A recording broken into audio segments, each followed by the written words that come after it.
पर धन में इतना प्रेम उनको था, बहुत सावधान रहे। साधु महात्माओं के पास जो अर्थ है, गृहस्थी अगर आता वहीं से है, पर अगर उसको जोर जबरदस्ती या किसी छल कपट से, तो वो उसका विनाश ही करता है। आज तक का प्रमाण है।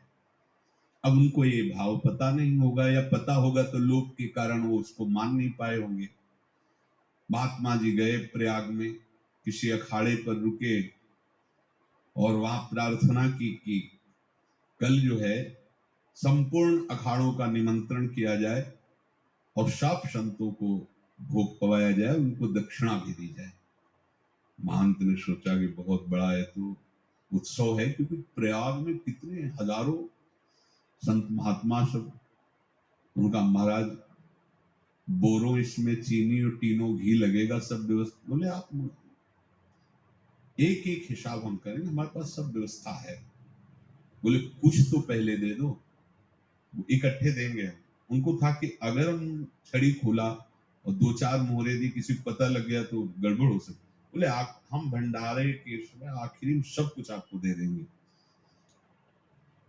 ठीक।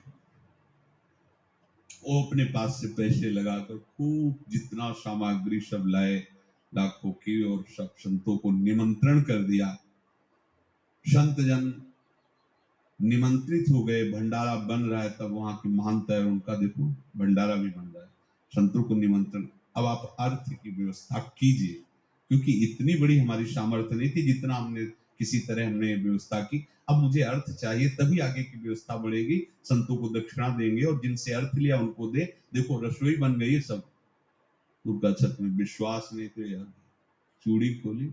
उनको तो था ना कि मोहरे हैं कंकड़। तो जिसे कितना उनको सदमा लगा होगा, हजारों संतों का निमंत्रण, रसोई बन, और संत हो के छल कपट। तो उनका महाराज आपने तो हमारा नाश कर दिया, जो महंत थे।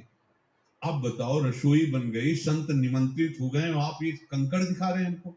आपने तो हमें बर्बाद कर दिया, हमारी इतनी सामर्थ्य नहीं थी, आप पहले बता देते। संत होकर ऐसा छल कपट। अब वो बोले तो क्या बोले, क्योंकि उनको पता था कि मोहरे हैं इसमें। अंदर से उनका चिंतन गया उसी सेठ के पास। अच्छा, ऐसा धोखा हमारे साथ किया, भोगोगे तुम। ये जो निकलता है ना भोगोगे, ये अकाट्य होता है। क्योंकि किसी का भी हृदय, मान लो किसी भी जीव जंतु को आप कष्ट दें और उसका हृदय आह भर जाए, तो वो आह वज्र की लीक है, तुम्हें भोगना पड़ेगा।